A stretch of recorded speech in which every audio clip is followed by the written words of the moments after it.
Buying a new laptop is something that is very heavy on the pocket, but also something that you need to do at some point in your life if you are an architecture student or you have just graduated and you have started your own architecture firm. For me, I remember I had to do tons and tons of research before I decided to buy a new laptop, and even then there were so many instances where I rethought my decision and I thought that maybe I can just amp up my current laptop. Unfortunately, there was no way of doing that in my laptop which I had back then, and so I decided finally after a lot of thinking that it's time to buy a new laptop. Hi guys, my name is Kashmira and I'm an architect. On this channel, I make content related to architecture and design. In today's video, we are going to find out which is a good laptop for an architect and whether it is good for you to put that much money in that particular laptop, or is it okay for you to find something that is less heavy on the pocket and still be able to get those beautiful renders and be able to streamline your model and get the desired result in less amount of time. If you are an architecture student or an architect, you are certainly aware of the fact that our softwares, may it be Revit or may it be any other software, require a really high resolution laptop. Otherwise, they run so slow that you can completely lose your mind. And there might be instances where the software crashes again and again, and you have completed your beautiful model and it's ready for rendering, and then once you put it on render, after 5 hours your laptop crashes and you have to render the whole model again. This is something that is extremely time consuming and frustrating, and also if you are on that last day of submission and you have to send out your renders immediately, it can also cost you your final review or also your final project, or if you are working in an architecture competition, it might actually cost you ability to participate in that competition. So the first question that you must ask yourself is that, should I buy a new laptop or is it okay if I buy a new desktop?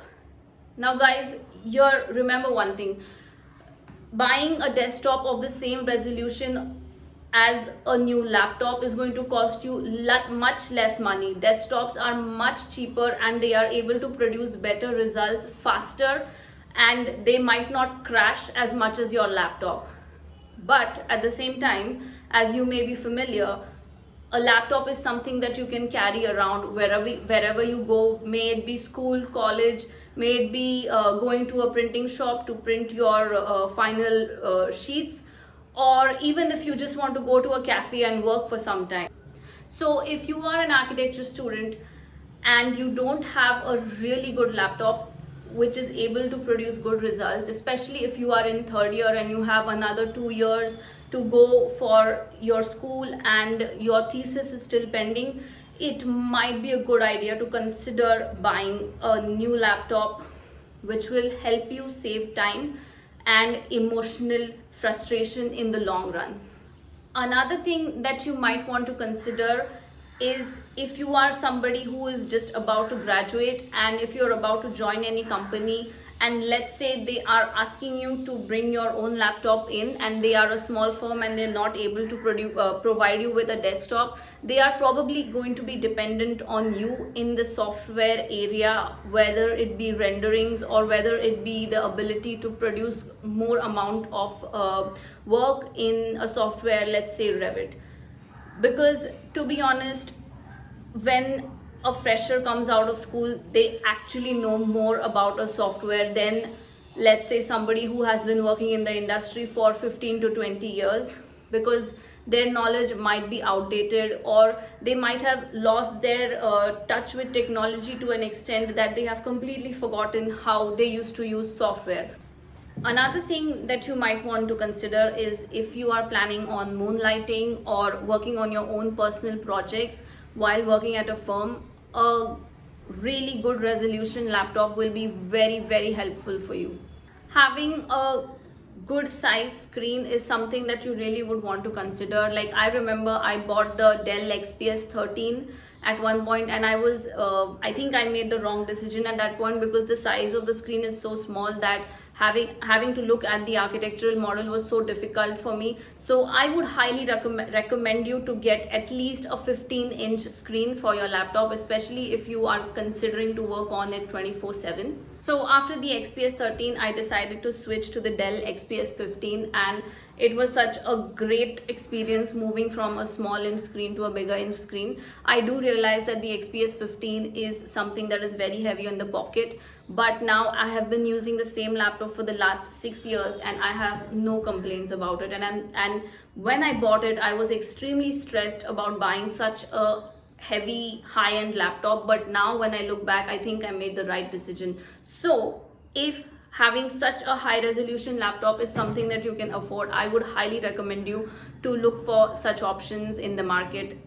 And I'm not only saying that you need to look at Dell. There are many companies such as Lenovo, Asus, Dell, HP and other companies that generate high resolution laptops. So another thing that you might want to consider is buying a second-hand laptop, because buying a high resolution laptop, as I already mentioned, is very expensive. So if it is something that you can do and buy a second-hand laptop, let's say from a friend or from a store which repairs laptop, that will be a really good idea. Also, if you go to a laptop showroom or an electronic showroom where they have many laptop companies available, the laptop which they display on the store itself will cost you way less money than buying a packed piece. So it might be a little embarrassing to ask this question to them, but you can just go ahead and ask them that, hey, is this laptop which is out on display for sale? And it might literally cost you 10,000 rupees less than buying a packed piece. So if you are okay with that, definitely consider that option. Now, if you are someone who is able to afford an Apple laptop, definitely go ahead and buy that, but do understand that you will have to find different ways to install our architecture softwares such as Photoshop or SketchUp or Rhino or Revit or whatever other software that you want to install, because you might be the one in 100 people that has a MacBook. So that was actually a reason why I decided that I didn't want to buy a MacBook. I know Apple has like the best quality of electronic gadgets available, but I personally would not recommend anyone to buy a MacBook, especially if you live in India. I currently use a laptop with these particular specifications and it works wonderfully well for me. But if you can consider buying something that is even better, especially in terms of the graphics card, you should definitely go ahead and do that. Honestly, buying a new laptop, especially for architecture, the price range can vary from 50,000 rupees all the way to 2,50,000 rupees or even above that. So ultimately it is subjective and it really depends on how much money you want to invest in it. Remember, this is an investment that you are doing for at least the next 5 years of your career. So if you look at it that way, it will maybe perhaps change your perspective. Another thing that I really had to consider when I was buying my laptop was that I needed it to be light, because I have like serious backache issues. So when I had a really heavy HP laptop, it used to give me backache. So I remember that having a light laptop was something that was a priority for me. If that is something that is a priority for you, you should really go to the stores and lift the laptops and see how heavy they are or how light they are and is it portable for you. Now, gaming laptops are a wonderful solution for architects, but as I mentioned, they are extremely heavy. But if you are somebody like, let's say you are a guy and you can carry around a lot of weight, then you should definitely go ahead and do that. Probably you already have a gaming laptop, so you know what I'm talking about. All of us cannot afford to buy such high-end laptops. So if you want to use a specific kind of a laptop with high graphics card for, let's say, a month, they do let you rent them. You need to find these from some of your local laptop store dealers. So you might want to take that into consideration. So that's it for this video, guys. I hope you enjoyed watching this video as much as I enjoyed making it. If you like this video, please make sure that you hit the like button and subscribe to my channel, and stay tuned for my next video. Bye.